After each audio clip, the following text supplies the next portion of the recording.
Hello Sprouts, I'm Crimson Clover and welcome back to Clover Reads. Today we're reading stories for you from the Am I the A-hole? Will I be the A-hole here? Public subreddit. We have 3 stories. The first is from user Flimsy Employer 2678. Am I the a-hole for missing my daughter's birth even though my girlfriend wasn't due yet and I'm coming home in a week? I, 20 mil, am active duty Navy, stationed with the Marine unit. My girlfriend, 19 female, just gave birth to our daughter about 2 months early. Oh my. She was only 31 weeks pregnant. The baby is in the NICU, but stable, thank God. Congratulations on your baby? I'm glad it's stable. But yes, 2 months early is really, really early. I'm currently out in the field on a required training exercise. One of those was longer ones, 14 days total. I'm about a week away from finishing.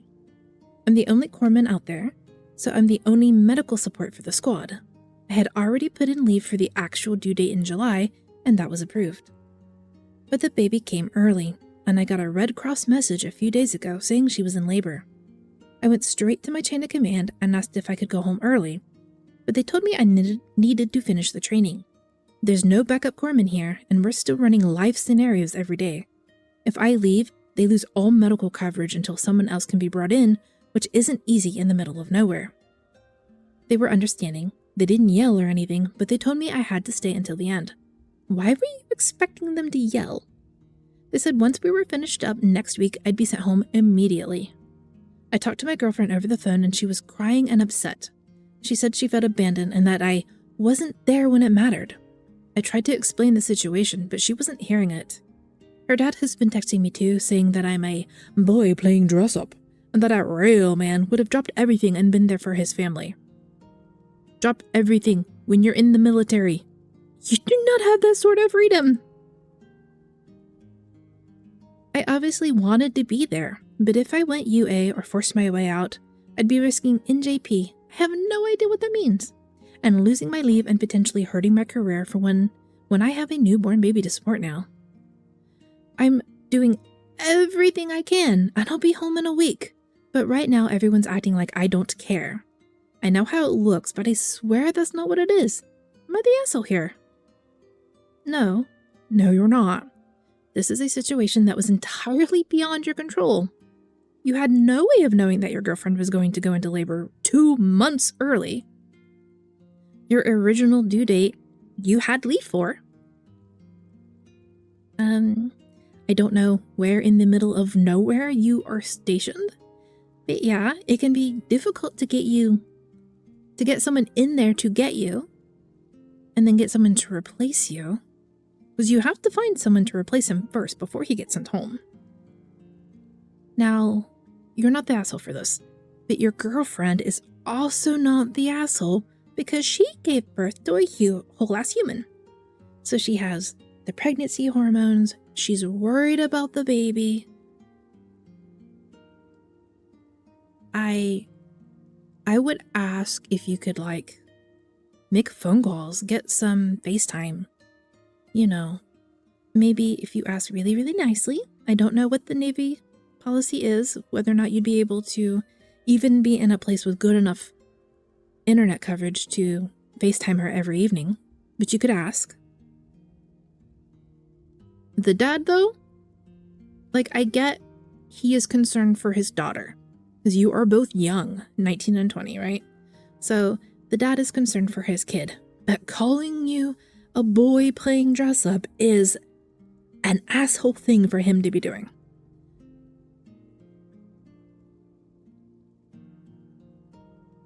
Maybe see if you can contact your family to help support her. Send flowers. Send a gift for the baby. That's about all you can do. You can't just leave. That is not allowed. You get in trouble if you just up and leave.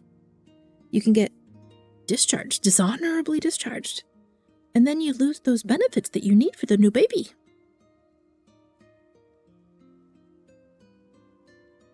Okay, moving on to the second story. This is from user AddAncient9216, titled, Am I the asshole for yelling at my kid and peeing on his PS5 after he made me lose a Warzone match. I don't even need to read the article. Yes, you are. You don't yell at kids if you can avoid it. And you should 99% of the time be able to avoid it. Unless, like, the kid is in danger and you're yelling, "Get away from the danger!" But for pissing on his PS5, yeah, totally. Okay, before you all jump down my throat, hear me out. No, I already jumped down your throat.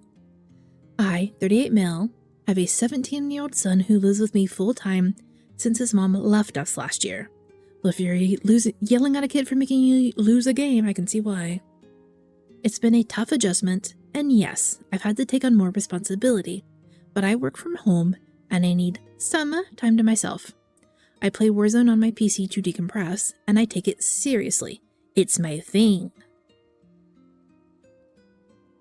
It sounds like you're taking it too seriously to decompress. So the other night, I'm mid-match, top 5, adrenaline pumping, and my kid comes into my room and starts nagging me to make dinner. I told him I'd be down in a bit, but he wouldn't stop. Kept saying how we had no food, he was hungry, and whatever. I snapped and yelled at him to just leave me alone. He must have said something smart to back because I lost focus, got sniped, and died. Lost the match. I'm not proud of what happened next, but I was fuming. I went downstairs, saw his stupid PS5 just sitting there, and yeah, I unzipped and peed on it right there. Maybe I overreacted, but it felt justified in the moment. He started crying when he found out. Keep in mind he's 17, not 7, 17! And crying over a little piss on a console that still works? It's not like I bricked it or anything, just a little damp and maybe smelly. He called his mom and now he's staying with her indefinitely. She's blowing up my phone, calling me unstable. I think everyone is overreacting. Am I the asshole? Yes. Yes, you are. You're the asshole for yelling. You're the asshole for not having food for your kid. Not having snacks readily available. You're definitely the asshole for pissing on his console and then getting upset that he's crying. Like, we don't know the story behind how the kid got the PlayStation. Maybe it was a gift from the dad. Maybe it was a gift from the mom. Maybe he earned the money and bought it himself. Who knows? But that losing a game match is no excuse at all for yelling at a kid and then pissing on his possessions. Full stop. No. Do not pass go. You are bad. You are the asshole. And now you're saying everyone else on the internet is overreacting. And you already knew from the comment of "don't jump down my throat" that you know everyone's gonna think you're the asshole. Is this one gonna end up in r/am I the devil? I should read that sometime. Yeah, apologize. And I don't think this can be the only possible incident. If the kid is like, "Mom, please let me come stay with you," and then to stay indefinitely. That does not sound that this is the only incident that OP has done. And again, how hard is it to say, "Hey, I understand you're hungry. I'm almost done with this match. We will get dinner as soon as I am done. Let's just promise that you're not going to do another match. That you're in the top 5. The game is almost won. Just communicate. Not that hard." Clearly, if you asking for food didn't distract you from the match and make you lose, it shouldn't have been that hard to say, "Hey, just wait 5 minutes and I will be done and we will feed you." And if there's nothing in the house to eat, are there no snacks? Are you literally completely out of food? Does the kid have sensory issues, food allergies? Are there specific things he needs to eat that maybe you run out of? Who knows? 17, growing teenager. Needs food. 100%. You are asshole.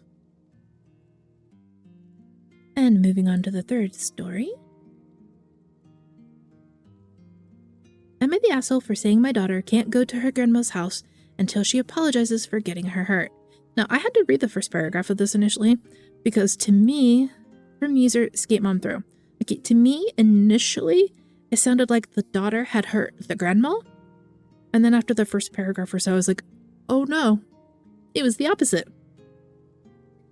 I, 39 female, have a daughter, 13, who has been skating since she was 6 and is doing it competitively. She trains multiple times a week, works with 2 coaches, has a full off-ice workout program that's all designed and cleared by professionals. We've always tried to be really careful about keeping her healthy, mentally and physically, and not pushing her into things too soon. Responsible parenting. Responsible coaches, too.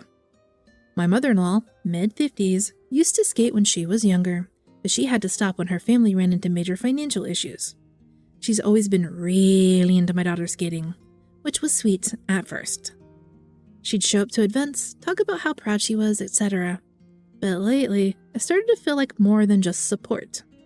She's constantly sending clips of other girls doing harder stuff and making those comments like, "You can't let her fall behind," or "The coaches these days are coddle kids." Last weekend, my daughter had a sleepover at mother-in-law's, something we've done before. But when I picked her up Sunday, she was limping a little and acting quiet.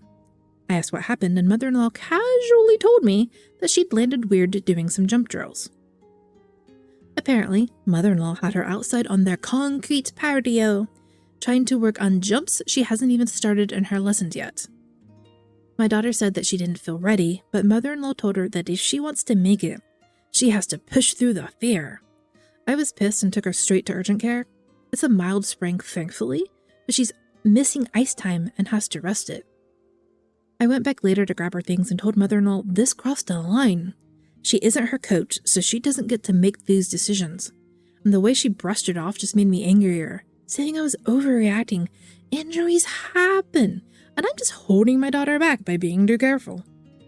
Then sister-in-law, early 20s, still lives with mother-in-law, jumped in and said I'm being dramatic and tried to cut mother-in-law out of her life when she's the only one who takes her skating seriously. I didn't even know what to say to that. After all of that, I told my husband that our daughter isn't going back over there. Not with me, not with him, not at all, unless mother-in-law gives a real apology and agrees to stop treating our daughter like her second shot at a skating career. She got hurt, and even more than that, she was pressured into doing something she knew she wasn't ready for. I don't think that's something I can overlook. My husband agrees it was out of line, but I can tell he's weird about how I'm drawing the line on this. He keeps suggesting that maybe I could have been a little more gentle, or we should have tried to talk it out, or that mother-in-law maybe didn't realize how serious this was. I think he just doesn't want to deal with the fallout. Now mother-in-law's acting like I'm punishing her over a mistake. Well, you technically are.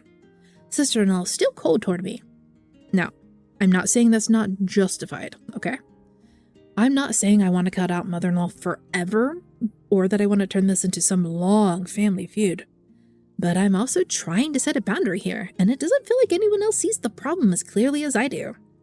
So, am I being an asshole for not allowing my daughter to be over at her house at all until she gives an apology? I'm unsure about that. The not being over at her house at all part. Definitely no daughter being there on her own or with just sister-in-law or just with the mother-in-law, no sleepovers. The at all though, that I'm a little off with.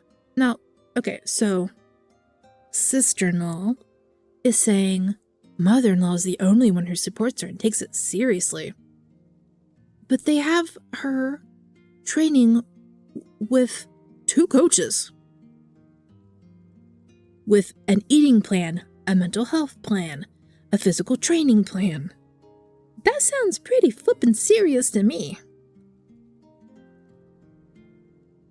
And like, she's lucky she just sprained an ankle, a light sprain. She could have broken her ankle, broken a leg. How are you doing jump drills on concrete? That doesn't sound safe. That doesn't sound all that stable. One of the comments says that sprains usually take longer to heal than fractured bones. Your daughter could have been seriously hurt and never able to skate again. The mother-in-law is definitely living vicariously through the granddaughter. And we usually see that out of parents instead of grandparents. Like people trying to relive their good old football glory days. But my goodness. Bad mother-in-law. I do acknowledge that part of this is the mother-in-law was pressuring the granddaughter into doing this. And that is part of what is upsetting the mom, right? And that is perfectly valid. And husband is being the asshole by not supporting her. And how hard is it for mother-in-law to go, granddaughter, I'm sorry I pressured you into this before you were ready. I am not going to pressure you into something again. I support your dreams. I was just trying to be helpful. But I recognize that my pressuring got you hurt, and I promise not to do it again. How hard is that? And even if the mother-in-law was lying, it wouldn't be that hard to say. And to say probably sincerely, right? Not that hard. Go OP. Draw those boundaries. Protect your kid. Because I do not believe that this is going to be the first time that the mother-in-law has done this. And if the daughter hadn't been hurt, right, it definitely would not have been the last time that mother-in-law did this. No, it wouldn't have been. This is the sort of behavior that just gets worse and escalates. And then the daughter ends up with a even more serious injury that maybe ends her skating career. Part of me wonders if the mother-in-law is so bitter about not being able to continue her own skating journey because of finances that she's subconsciously trying to ruin the granddaughter's chances. Because on one hand, it could be oh, if she makes it big, I get to say, oh yeah, that's my granddaughter. I helped coach her. I pushed her when no one else would. I taught her to get over her fear. La la la la la, it's all thanks to me. On the other hand, it's oh, my poor if she got hurt and had to stop skating, oh, my poor granddaughter. So hurt, so injured. Her career got taken away before she could blossom properly, just like mine did. And then they can commiserate over it. In any case, no. So, today, first story, third story, not the asshole. Second story, definitely the asshole. That's a pretty good day. Some minor faith in humanity restored with the parents protecting their kids as best they can, except for the middle one, bluff you. Anyway, let me know what you think in the comments down below. I will, of course, be linking them in the description, not the comments. Stories will be linked in the description. Thank you for watching, and I'll catch you next time. Bye-bye.